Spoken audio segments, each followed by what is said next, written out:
Welcome to the place where we learn about and learn from the leaders in our field who are powering human creativity.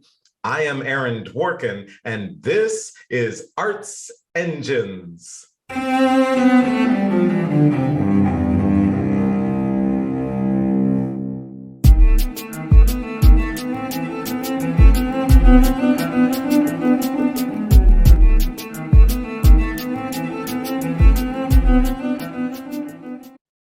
Thanks again for joining me here on Arts Engines. Today's guest is Todd Pettiford, who serves as Assistant Dean for Student Services for the University of Cincinnati College-Conservatory of Music. Todd, welcome to the show.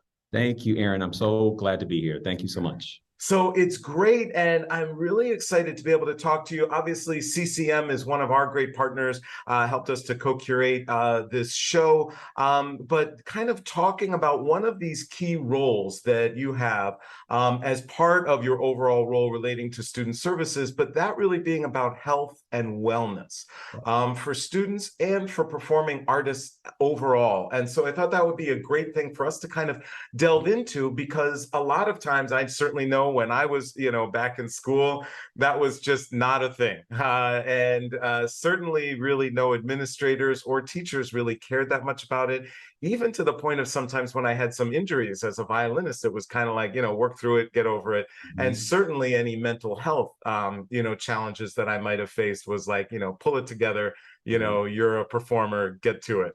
And so obviously, I think there's really been a sea change in society, but I'm wondering from your perspective, specifically looking at performing artists, how do you see health and wellness in terms of the level of its importance, the weight we put on it, those types of things? Yeah, well, I think we come from the same era where, it was embedded in us to just push through, or as my mom would say, shake it off. But this is a new day, and it's a good new day because, a lot of those stigmas from our physical and mental well-being are gone. And we are allowed to share our good times and our not so good times. And hopefully me and my colleagues are here to assist not only students, but our faculty and staff to all collectively be well. And I know that's what my approach and CCM's approach is right now, to get a holistic approach to health and wellness. Because if our students are well, then hopefully our faculty are well, and hopefully our staff are well. So we've got a plethora of things to help facilitate that. Absolutely. And do you find at this point, among students and even your prior work, at Stanford, are there any more typical things? So if we have, a number of people in our audience, students or faculty, teachers, administrators, experience some of these things, I'm wondering if there are aspects relating to health and wellness that you see come up more often than not, and how you address those. A big one for all of us, I think, is burnout. We push ourselves, and that's great. I'm not a believer in perfection. And I think we as artists often think we and want to be perfect. I am more of the ilk of let's strive for perfection, knowing that we won't always get there, which hopefully dilutes that stress. But burnout is a big part. The stress of school and or work and our personal lives. Many of our students are working outside of classes, and they're auditioning, looking towards their careers. So there's this juggling act of trying to balance. I think that's a big factor. And then just our overall health and wellness from a mental and emotional perspective. We are living in, as they say, exciting times, but sometimes those exciting times aren't always the best of times. So we've got to learn how to gauge and manage that. So when there's those highs and those lows, we can somehow stay and complete a through line, as we would say in the arts. Absolutely. And it is such a tough time, and I see many students who are impacted by this. So a curiosity, right? Because I always look at these issues and I'm like, but with a lot of issues, there's sometimes pushback, things like that. And with some of the focus on health and wellness, I even serve on a board of a national organization that focuses on mental health. But sometimes we run into the stigma and or people who say, you know what? you've got to like get it together. You can't worry about these things. What do you say to those at institutions or otherwise who are saying that, no, we shouldn't, we run the risk of coddling or right, those types of things. What do you say to people in terms of making the case for the importance of these issues? Yeah, I think we need to re-envision what we think of coddling and more so as cultivating. We are cultivating artists to be great musicians and actors and singers and technicians.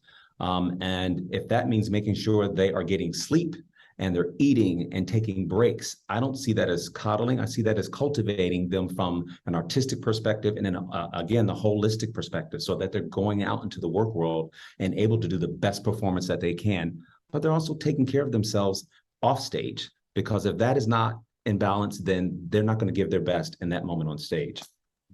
So true, so true. And I love that, going from coddling to cultivating.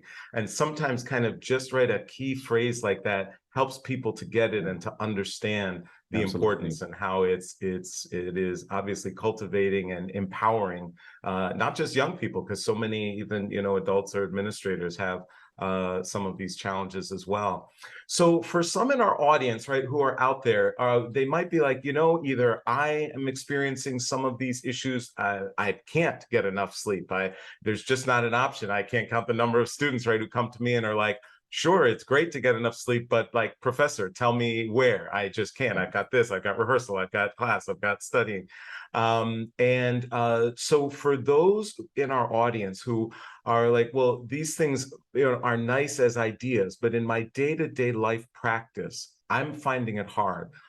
Are there any key tools or mechanisms that you've identified or come up with that you could share that kind of could help empower people? Yeah, and that's just something that I try to do. A former president of one of my former institutions said that he takes breaks every 45 minutes. Whatever he's doing, he tries to stop every 45 minutes and just step away from that. Now, I know that can be difficult for a lot of us, particularly students. I'm not telling a student at 45 minutes into the classroom, just walk out. But if you can find moments, even within a class, though, for example, breathing. I know that sounds so simple, but just taking moments to breathe. Singers really think about that. Instrumentalists who often for woodwinds and other instruments that use air, you have to breathe to get the correct sound out. But we also need to breathe to be able to give ourselves clarity and thought and rest, and even deep breaths. Sometimes I just try to take 2 or 3 deep breaths. So that's a very simple one, but I think that's a really good tool for all of us to do at any given time. And of course, just eating and sleeping. I keep repeating that, but those are so essential and so important. And it's sometimes exactly that. I'll talk with students and you just ask them, well, so when is the last time you slept? Or what are your eating patterns like? And it's sometimes amazing how we just lose those basics, and then that creates an exponential kind of compounding impact on the rest of our health and wellness. So these are key things. And there at CCM, I'm curious, either in the community of Cincinnati or specifically at the College-Conservatory, are there any either opportunities or things that you've created that you're like, what, these are really working? Here's some examples of what we're doing here at CCM that we might want to share with others. Yeah, we're trying to look at it from, again, all angles and all areas. And my first thought is from an academic perspective. There are some classes that students are able to take that really speak to health and wellness. We've got a mind-body wellness course that gives you the principles of meditation. There's a brand new course this semester called Body Mapping, which is preventative for injuries for artists. That just started last week. Our orientation week was 2 weeks ago, I believe, and we had this pop-up meditative moment where in our main atrium, if you've ever been here, it's this beautiful atrium, we had musical chairs. And it was great because we had this music, we had students going around on the chairs, but before we started that, we just had them sit there and just breathe and get to a space of openness and availability. And then we just acted crazy and had fun like kids doing musical chairs. So that's academic. We have some technological aspects. There's a lot of in-house UC, University of Cincinnati apps like TAL, which is the, I wrote this down because I couldn't remember, Therapy Assistance Online, which kind of helps guide you to therapy if and when needed. We have an equity and inclusion app, which is a big part of wellness, in my opinion, and should be integrated in everyone's thought process. There's something called Reach Out through our counseling and psychological services for students, faculty, and staff to identify key factors that might be manifested in a student that's in crisis, or even if you're experiencing some crisis. And actually, most important, probably right now, we have a COVID check app. COVID is still here. So we have a check app where you can put in your symptoms if you have them, or a self-report, so that we're safe, basically. So those are some, there's many more, but those are a good start. And it's important for us to remind ourselves of those, just not to put them out there once, but throughout the academic year, and in a lot of different ways as well. Email, doing pop-ups in person, going to classrooms, all different ways, as many as we can. I love that. And that is just kind of a host of assets that are available for the community. And I definitely encourage everyone watching to think about these resources. They are so critically important for students and for our entire communities, for sure. Us quote unquote adults definitely need to pay attention to these issues as well. Yeah. And I definitely have seen that, especially in terms of burnout, things like that, and in the, all the events of the last couple of years. Absolutely. So unfortunately, we're just about out of time, but I always like to ask for all of my guests, that in this work that you're doing, and I loved also that you mentioned about the importance relating to DE&I, but whether it's relating to health and wellness, or especially DE&I issues, sometimes of which can be a little controversial, there's got to be tough days for you. And where Todd is looking to see, where do you find the strength as a leader? And as someone who's able to implement all of these important things that impact so many lives. And I'm curious, as a leader, where do you look for that strength or for that inspiration in the toughest of times? That's a really good question for all of us to ask ourselves. And I'm thinking about something that I ask students often in my office, particularly those that are in a moment of stress or anxiety or crisis. And the question that I ask is, what brings you joy?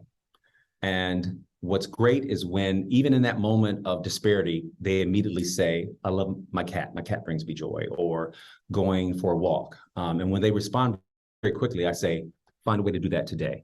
What's struggling for me is when I ask that question and they can't give me an answer.